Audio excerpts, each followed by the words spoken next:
Ang unang di-discuss natin tonight is about detachment. Nax.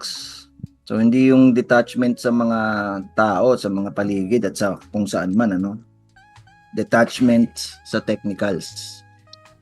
Detachment, how to look for supports and resistance. Mukha lang siyang ano, no? Mukha lang siyang basic on the onset, pero yung mga basically ang pinaka objective nitong concept na to is for you guys to look for supports and resistances. And yung supports and resistances kasi is makikita yan sa ano makikita yan sa pullbacks and rebounds. So kailangan marunong kayong maghanap ng mga pullbacks and rebounds, PNRs. Sometimes sa inyong tawag natin kapag sinusulat natin ano. So may pullback ba, may rebound ba? And basically ito yung mga kung saan nagpi-pivot yung SICO noong price action. And it's very important na malaman nyo kung nasan yung mga pullbacks and rebounds kasi nandun yung supply and demand zone and nandun yung momentum kasi these are moves. So please type moves, yung pullbacks and rebounds. Kung mapapansin nyo, yung SNRs, static lang sila. Hindi sila gumagalaw. Diba? Unlike MAs, moving averages kasi, it's dynamic. So, yun yung difference natin pagdating sa terms, ano? When we say static, steady lang. Nakataga na sa bato. Kapag naman sinabing dynamic, it's moving. So, ang mga moving na support and resistances natin na ginagamit is yung mga MAs. So, yan, gamit na gamit natin yan. Especially sa razzle-dazzle trading, ano? So, yung isang, yung parang pinaka-popular na setup ng trader development, yung 10 and 20 EMA band. So, it's something na very simple lang din tignan, pero kapag nag-zoom in na kayo sa lower time frames and sa execution time frames nyo, mas mahirap pa siyang i-trade. Okay, pero ang reason kung bakit natin ginagamit yung EMA band sa trading kasi we want to be momentum traders, ano? Sa crypto futures kasi, hindi tayo pwedeng mag-trend follow. Okay? Ano ibig sabihin nun? Yung position trading, trend following that you will be holding the coin or the contract, the futures contract for weeks and months. Okay? Sa stocks natin, usually ginagawa yon. Dahil sa stock market, may value yung mga companies na ini-invest natin. Sa stock market, you will be getting the actual stock. Okay? Ito yung kung meron kayo sigurong mga old school na mga tatay nyo, lolo nyo, ito yung mga nakaprint pa sa kanila. Stock certificates. Okay? So, tinatago nila yan kasi ayun yung katibayan. Now, nung nag-transition tayo sa online, hindi naman na kailangan ng stock certificate. Pero pwede nyo pa rin i-request sa mga brokers nyo. By the way, sino ba dito yung nag-trade ng stocks, stock market right now? Please type me. Nag-trade ka ng stock market. So whether it's PSE or US, pwede nyo pa rin naman gamitin yung system natin. Okay? Or kahit sa Japan Stock Exchange, Hong Kong Stock Exchange, Singapore, etc. So pwede. Now we trade the stock market or we invest kapag ka long term ang gusto mo. Kasi yung mga companies doon is merong value. Okay? Like Pfizer, Apple, Microsoft, Tesla, yung mga ganyan, Nvidia, mga may value yon. Hindi sila highly speculative as compared sa crypto. Okay? So, pagdating sa crypto, especially sa perpetual futures na contracts, which is yung tinitrade natin right now actively using Bybit as your brokers, hindi tayo naglo-long term hold. Basically, we're just looking for momentum. Yung mga from one candle to the next candle lang. Okay? Hindi tayo nag-hold ng overnight. Ideally.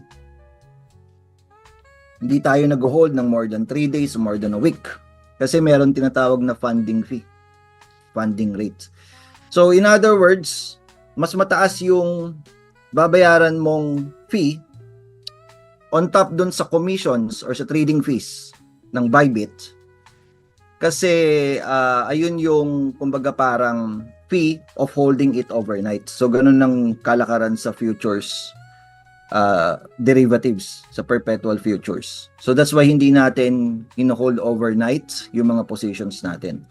So gaya nga ng sabi ko kanina, from one candle to the next lang tayo.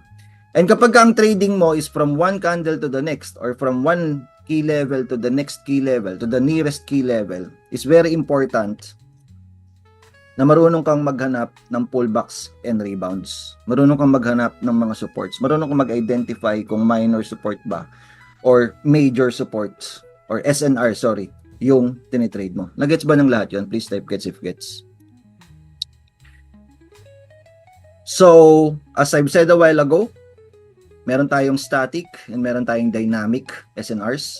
So, yung static SNRs, ito yung mga pinaplot, ito yung mga dinodrawing natin ng mga horizontal lines. Yung mga boxes nyo din, those are static SNRs, yung mga box top, box bottom, and yung mga midpoint kasi hindi na gumagalaw yon. Once na plinat nyo na yung box na yon, is nandun na yon forever. Okay? And yung MAs naman, is sinusundan lang nun yung presyo. In other words, yung MAs is, ito yung kumbaga parang best friend ng price to. Palagi nakasunod lang to sa price. So, meron tayong 10, 20, 50, and 100 MA. Sometimes, tinitignan din natin yung 200 MA kapag meron tayong mga monthly or mga weekly na mga trade planning. So, I suggest, gawin nyo rin yun. Yung long-term MAs, titignan nyo lang kung nasan ba yung presyo, nasa taas ba siya or nasa baba nitong mga MAs para malaman nyo kung bullish ba kayo dun sa coin or not. Okay? So, tingnan natin, let's take a look at the chart, ano. Yung syempre, ang titignan natin is yung Bitcoin. So, tingnan natin, dahil ay itaas natin ng onti ng 5 minutes. Ang goal natin ngayon is maghahanap lang tayo ng pullbacks and rebounds. Okay? So, sorry kung nai-scroll ko na nai-scroll, I-turn off muna, tanggalin muna natin lahat ng drawings. Ayan, para meron tayong canvas. Okay? And then, para hindi kayo i-replay lang natin somewhere, kahit saan dito, o dito na tayo, medyo malayo-layo. Para hindi kayo masyadong ma-distract dun sa paggalaw. Kasi ang Bitcoin, 24 hours Kahit gabi na, kahit madaling araw, kahit Christmas, kahit New Year, may mga nagte-trade. Okay? Ganun katindi. So, pero ang first lesson natin tonight is para magkaroon kayo ng enlightenment pagdating sa detachments. So, pinag-usapan natin, isa sa naging lesson natin is yung line detachment. Sa line detachment, tinatawag din natin tong minsan na price detachment. Okay? Kasi, itong every single point, nakikita niyo ba may point to? Every single point is a single price. Okay, so kung makikita nyo dito, isang price lang yung nakalagay, walang open, high, low, close. So dito, right now, ang presyo daw is 85,482.8. So, isang single price lang yan lahat and then kinonect the dots lang. Simple lang, di ba? And madaling makakita ng mga pullbacks and rebounds. Like for example, tignan natin tong part na to, Ang mind kasi natin is automatically parang pag sinabi, magplot ka nga ng horizontal lines kung saan yung mga siko, kung saan yung mga pivots. Okay, madali tayong especially pag medyo tumagal ka na ng siguro at least one day sa market, marunong ka na maglagay ng basic support and resistances. Ang ginawa kasi natin sa trader development, nilagyan lang natin siya ng science na dapat makakita ka muna ng rebound saka ka magpa-plot ng support. Okay? In other words, kailangan munang mangyari tong rebound, itong pataas na to. Ay, kita nyo ba? Kailangan munang mangyari yan. Dahil kapag hindi nangyari yan, hindi mo maipaplat yung blue. Hindi pwedeng mauna yung blue. Okay? And makakatulong yan kapag ka nagtitrail kayo ng presyo. Ano ibig sabihin ng nagtitrail? Nagtitrail is binabantayan nyo yung bawat galaw. So for example, dito meron tayong biglang pababa na ganun. Merong imaginary price line dito tama ba? May imaginary price line dyan. Kung saan siya nagkaroon ng pullback. Okay? Or dyan, kung saan siya nauntog. So, yung imaginary price line is, ayun, para siyang ganun, Now, kapag bumaba pa siya ng bumaba, itong hypothetical pa lang to. Di ba, pwede natin to gawing dashed line. Para lang masabing hypothetical. Okay, so iaano ko lang, hypothetical pa lang yan. Kapag hindi nag-break out dyan yung presyo in the next few candles or in the next few minutes, 5 minutes, pwede na natin tong gawing, pwede nating sabihin na, confirmed na yan, na ito yung resistance. Okay, kasi nagkaroon ng pullback doon. Nagigets nyo ba? Please type gets if gets. So ito yung basic na line detachment or price detachment, kasi yung presyo is nandito na ngayon, nag-detach siya. Humiwalay. Ayun lang basically yung ibig sabihin nun. Humiwalay yung presyo ngayon doon sa kulay red na line. Kaya siya tinawag na detachment. Humiwalay. Ay, nakahiwalay, di ba? Okay, so pag sinabi naman na candle detachment, sa candles lang yun, ano? So ito meron na tayong open, high, low, close. So for example, yung presyo ngayon, okay, yung presyo ngayon is nandito. Okay? Nandito. Nandito yung parang nandito yung presyo ngayon, and then nandito yung hypothetical resistance. Sa next candle, kapag hindi nag-breakout yan, pwedeng mas mababa, doon siya totally magde-detach. Pero right now, naka-detach ba siya? Naka-detach ba? Nakahiwalay ba yung candle right now doon sa red line? Yes or no? No, very good. So naka-attach pa siya. Okay, naka-attach pa siya. Pero yung presyo ba is naka-detach na? Yes or no? Yung presyo ba right now is naka-detach na? Yes, very good. Kasi yung presyo right now is nandun na. Okay? Ito na yung presyo right now kasi black candle to eh. Ito na yung presyo right now. Naka-detach na siya, may puwang na dun sa red. Okay? So kapag ka nagkaroon ng black candle ulit later,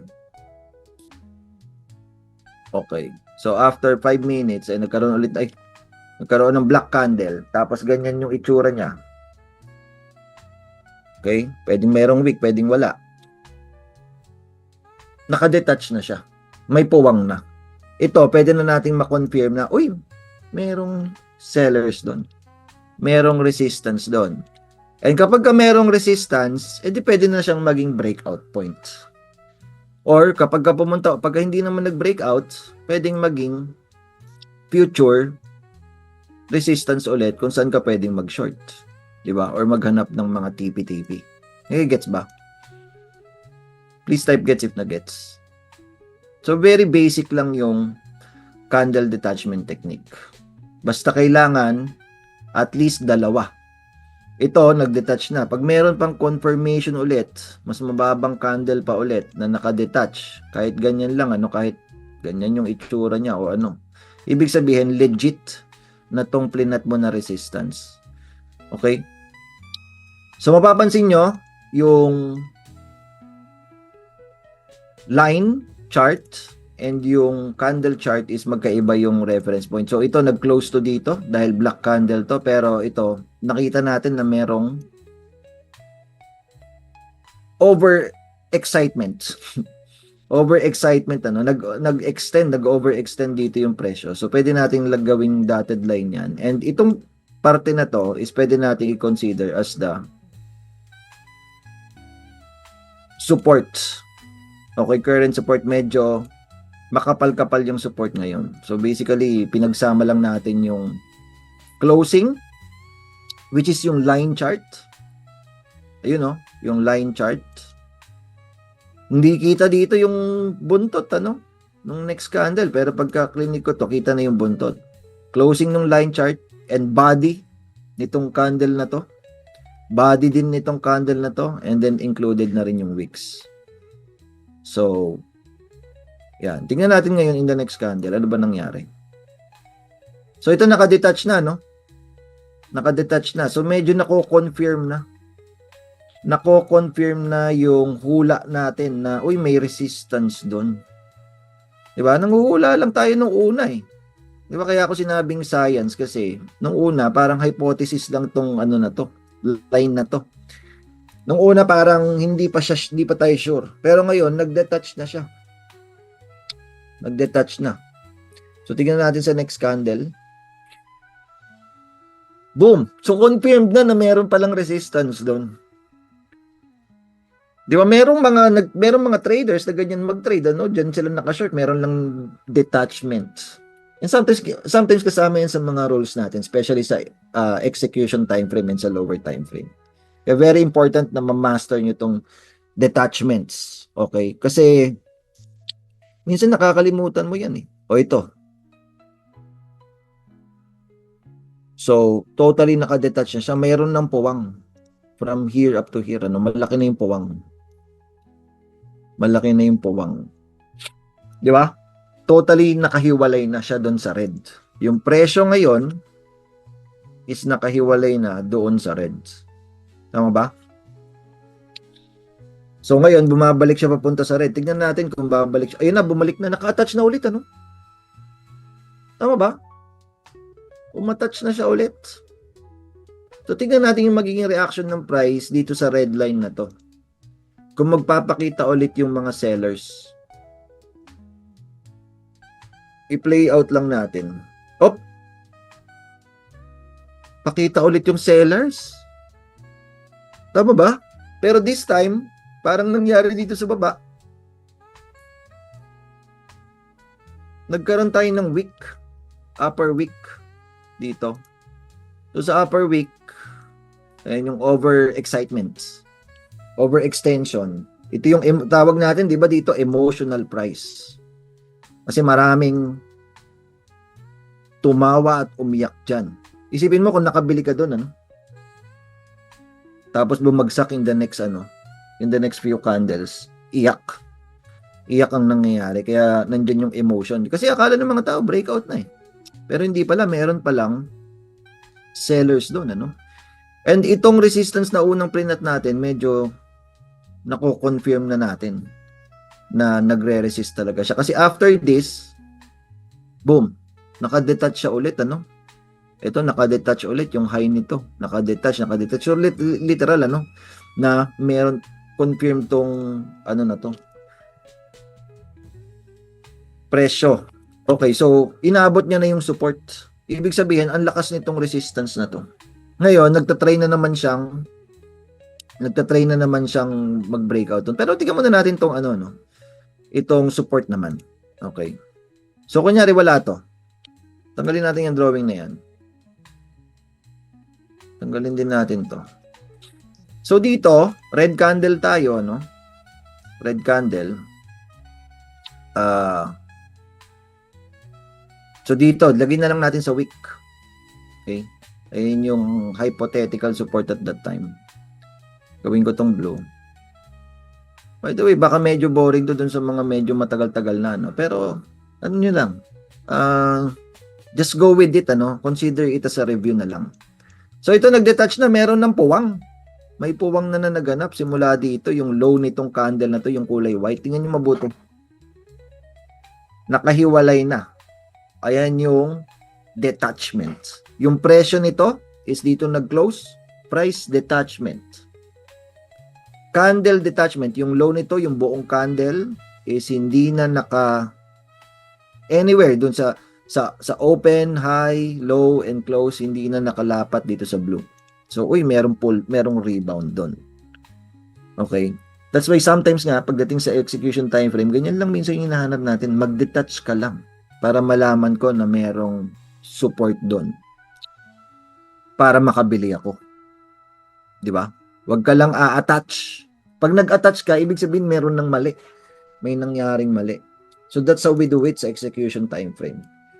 So dito naman, tingnan niyo ito mabuti. Nag-breakout na siya, no? Doon sa plinat natin previously plotted na support and resistance, na red line. 'Di ba? By the way, lagay lang natin dito yung gawin lang natin tong kulay blue. Yan. Para parehas, ito yung weak area, ito yung support zone mo, ito naman yung resistance zone. So ngayon, let's go back one bar. Dito tayo. Meron tayong breakout point na naganap dito. May sellers dito, no? Meron tayong previously sellers na nakita dito, which is ito. May previous sellers yan. 2 beses yan nag-cause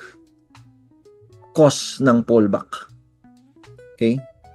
Now, ganito natin siya titignan, ano? Ito, mga sellers to, gawin kong red. Ang palagi yung titignan, ito yung tinatawag nila na magnitude of effect. Sorry, hindi pala nila. Tinatawag ko ng magnitude of effect.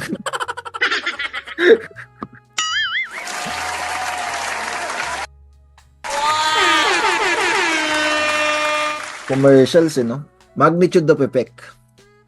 When plotting, and this is very important kapag nag-aaral kayo ng pullbacks and rebounds, hindi natin basta tinitignan yung pressure right now and yung behavior niya dun sa resistance or sa SNR na plinat natin, whether support or resistance. Hindi lang yun yung ina-analyze natin. Titignan nyo palagi kasi hindi masyado mahalaga yan yung horizontal SNRs. Okay. Ang mas mahalaga na aralin nyo is yung pullbacks and rebounds na kinos ng SNR. Okay. So, ibig sabihin, when I look at this chart, okay, hindi ako parang stubborn or lazy na, antayin ko na lang mag-breakout dyan. Okay? Tapos, sana mag-close above, like this one, para ma-confirm ko yung breakout. Hindi ako ganun magbasa ng chart. Ang tinitignan ko is gusto ko malaman kung gaano ba lakas itong red. And para malaman ko yun, gusto kong malaman kung ano yung pullbacks na ginawa niya dun sa presyo. In other words, ang mas tinitignan ko is ito. Okay? Para malaman ko kung malakas ba yung resistance, kailangan kong malaman yung historical na ginawa niya sa presyo, historical pullbacks na ginawa niya sa presyo. Okay, para malaman ko kung okay ba siya or not na i-trade. O ba? Gawin na, ipatong lang natin to dito. Bring to front. So dito, masasabi ko na itong red horizontal lines na plinat ko, nag-cause siya ng matinding pullback papunta sa support. Okay, so medyo major pala to. Okay, kasi ang lalim ng inano niya, no? Ibinagsak. Ito, like for example, dito na lang tayo. So this is sa Bitcoin tayo 300. Okay. 378 points yung ibinagsak niya. Okay.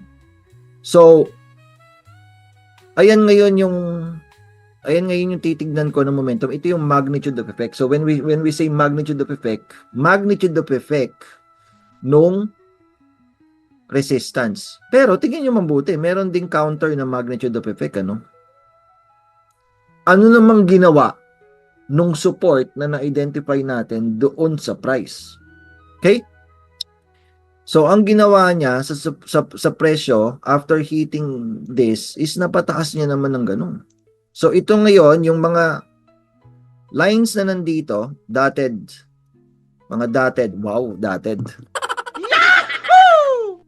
Yung mga lines na nandyan, ito yung magnitude of effect. Ito yung nagawa nitong blue. Itong pagtaas ng presyo dito is effect nitong blue. Okay? Gets nyo ba? So, right now, dito, dito muna tayo. May nakalimutan akong sabihin. So, dito, para ma-confirm natin yung breakout, kailangan mauna muna yung price breakout. Okay? To confirm the breakout, it's very important na mauna yung price breakout. Which is, ito na yung presyo. Tama ba? Breakout saan? Doon sa resistance. Nakadetach na ba siya? Yung presyo ng closing dito sa resistance. Yes. Okay? Kasi ito yung ito yung resistance mo eh.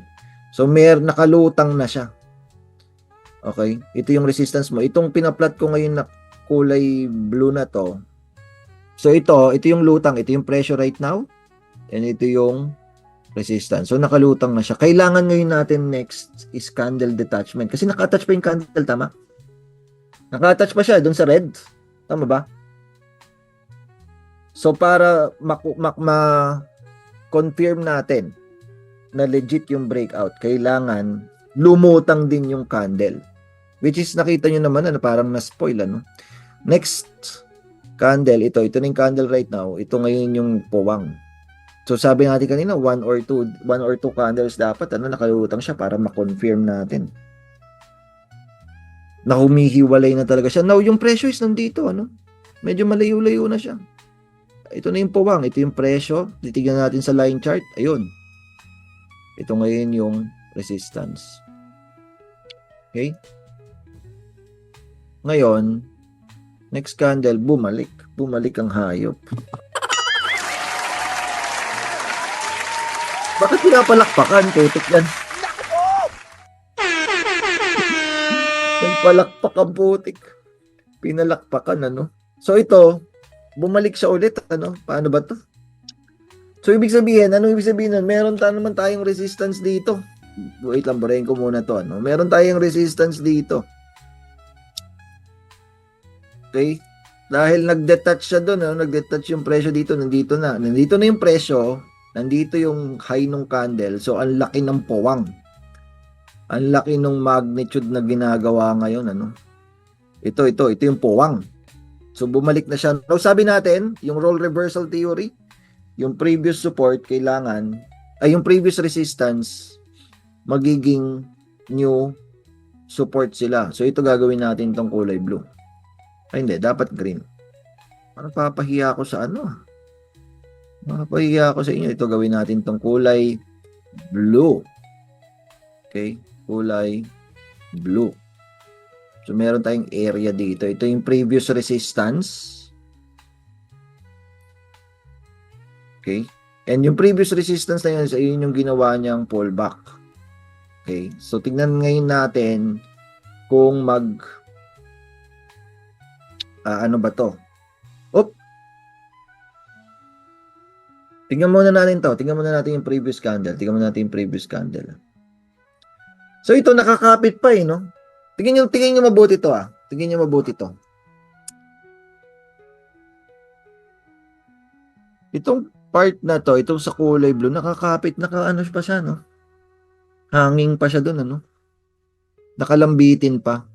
Kasi dito nag-close, ito yung body ito yung entire, range ng candle. Ito yung wick. Yung lawit. Yung lawit. Wow! Yung lawit is nandun pa sa support natin. So, pero nakita niyo yung overexcitement na naganap, Meron na namang parang overextension. So, pero, what happened next is, tingnan nyo mabuti, naka-attach pa siya doon sa blue. Itong candle na to, 1, 2, and 3, naka-attach yung tatlong yan doon sa kulay blue. Okay? And then ngayon, ito nagtatry mag-breakout. Previous. Now, sabi natin kanina, tingnan muna natin yung magnitude of effect. Kung legit ba ito. Ikukumpara natin yung kinos nito na damage. Ito. Ayan, yung damage niya. Ito yung damage niya sa presyo. Tama ba? Okay, so, ito daw resistance na to is ito yung kinos niya. Okay. So, ito, definitely, mas matindi yung kinos nito kasi meron kang falling prices and at the same time matagal din ang daming candles papunta dun sa support. So ito tatlo lang, falling prices din, may pullback pero tatlong candles. So hindi kasing lakas ng impact ng kanina. And dalawa yung magnitude of effect. Yung red arrows, those are our magnitudes of effect. So, ito, pinabagsak niya yung presyo, tapos yung time din na effect, medyo matagal-tagal. Ito, pinabagsak din yung presyo, pero tatlong kandila lang, That's why dun sa next candle, minani lang. So, dito yung malalaman, di ba? Between the two resistances, kanina, resistance kasi to, Between the two resistances, mas malakas to. Kasi ito yung naging magnitude of effect niya. Ito naman, ito lang yung naging magnitude of effect niya. Okay? Kaya, ang bilis mag-attach ulit ng presyo doon. Okay? So, sa next candle, nag-breakout ulit. Kasi, basic lang to eh. Hindi naman pala to malakas. Diba, pwede nating i-replat yan na ganyan, ano? Hindi ka pala thick. Ito thick eh. Dalawa eh, oh. Meron ng magnitude of effect din dito, yung nauna, na pullback, and then yung major pullback.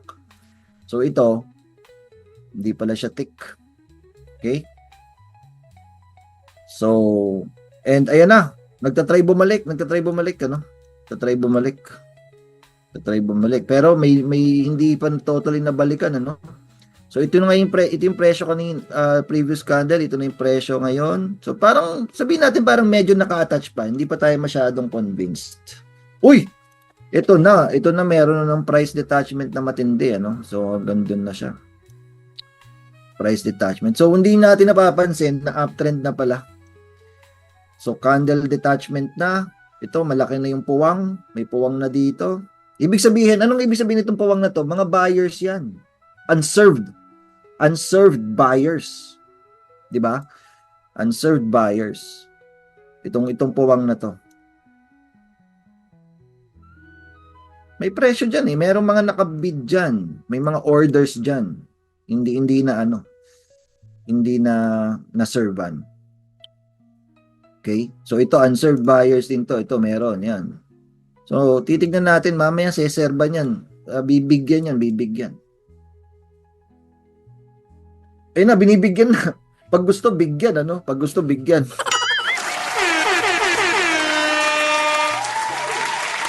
Binibigyan. Oh, mayroong mga unserved pa ulit dito. Ayan, oh, ito unserved pa to. May mga kunyari, dyan nakabid si Nico Def. Hindi pa siya nabibigyan kasi nandito ulit yung presyo, ano? Fully detached. Kung mapapansin nyo, no? Dito, nag-detach na dun sa red. Dito may onting detachment of a few points. Wow, a few points. O dito, a few points din. Ito medyo major detachments dun sa candle na to. Major detachment. Ito, major detachment din to. Medyo malayo-layo, no? So parang matagal nang nakalutang yung presyo. Okay?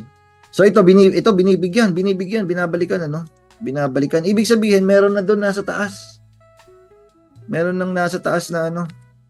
Dito, may malakas. So, gumugusto rin eh. Ano. Siya din daw. So, ito, meron na tayong support dito. Role reversal na basically. Role reversal. So, although hindi to major, ano. Kasi tingnan nyo yung ano. Tignan nyo yung ito as a breakout point. Tignan natin yung magnitude of effect niya. Yung magnitude of effect niya is ito lang, ano. Hanggang dito niya lang. Hanggang dyan niya lang dinala. Yung presyo. Gawin natin tong yan. Okay. Hanggang dyan lang. Pero itong support na to, medyo malayo-layo ang pinagdala niya, no? Nag-breakout. Hanggang dito yan. Simula dyan. Dito sa first. So dito nag-support. Meron support pala dito, ano? So iurong lang natin para hindi kayo malito. Bagawin natin. Boom. Ay. Ito 2px. Actually, ganyan na lang para makita nyo. Yan. Sige na nga, ito doon na natin. Boom. And then, included din tong breakout point, syempre. Okay. So, ayan. Itong rebound point na to, itong particular na to, ito yung naidulot niya sa presyo. Okay. Pero ito, ayun lang yung naidulot niya sa presyo. Ito, from here, papunta lang doon. Itong breakout na to. Ngayon, ito naman yung seller, umaasta eh, no? Umaasta eh. Boom! Ayan na nga, naganap. Malakas pala doon. Doy, malakas pala. Yahoo! Labanan, ano? Nakikita niyo ba yung tug of war? Yun yung enjoy dito eh. Yung tug of war, ano? Bumalik siya eh. So parang suma total. Parang naging sideways lang pala yung nangyayari. Di ba meron tayong sideways range dito from here papunta sa taas.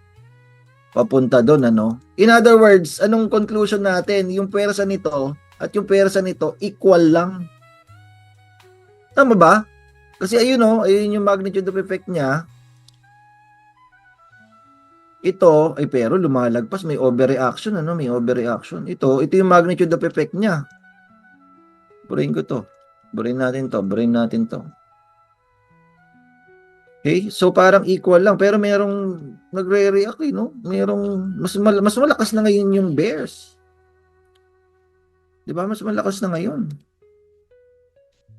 Tingnan natin kung magre-react dito. Nag-react na naganap, 'di ba? Nakita niyo ba guys? Ito tingnan niyo to. Nag-react dito, lumusot, lumawit. Tapos nag-close dito sa black candle to eh. Nag-close dito. Lumutang, may paglutang na naganap. So in other words, ano, kung kunyari let's say you're a scalper, nakatingin ka dun sa unang paglutang. Unang paglutang. So yung kung mapapansin mo, ito meron ditong gap na naman, no. Kung nandito ka sa part na to, 'di ba, looking for a higher low. Higher low 'yan eh. Sana wag ka nang mag-attach, parang ganun yung nasa isip mo niyan. And ganun na nga, nag-higher low siya, nag-detach siya dun sa blue. By the way, buray na natin to kasi wala na yan, ano. Nag-detach na dun siya sa blue. Ito, nag-detach siya sa blue, nandito na yung presyo. Okay? So, nagkaroon ng higher low. Tapos ito, another higher high, higher low na candle. 'Di ba? Pero nandyan na naman. So, tingnan natin to, tingnan natin to. Meron na namang umaapila. May umaapila, meron tayong hypothetical detachment dito na nagaganap, ano. Ayan, gawin nating orange lang muna. May umaapila eh, may umaapila. Ito, tingnan niyo yung black, tingnan niyo. Naka-detach na siya doon sa orange, ano. May umaapila eh. So, ibig sabihin, legit. So, meron tayo ditong minor, ano. Legit pala to. Pero minor lang. Hindi kasing major nito. Kasi ito, yung ginawa nito, itong red na to, papunta dun. Ito so far, papunta pa lang dun. Okay? Diba? So, ayun na nga, naganap. Putik.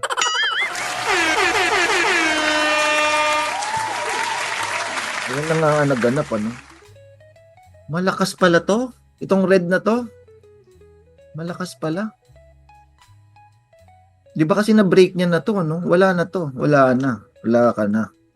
Ito, wala na rin to. Tapos ka na. Tapos na. Ito, burayin na rin natin to. So, parang lumalabas. Meron na pala tayong downtrend dito, ano? So, meron lower high doon. Meron low dito. And then, merong another low dito. Trending na pala tong part na to. Di ba? Pero ito, hypothetical support. Hypothetical support, ano? Lagay natin.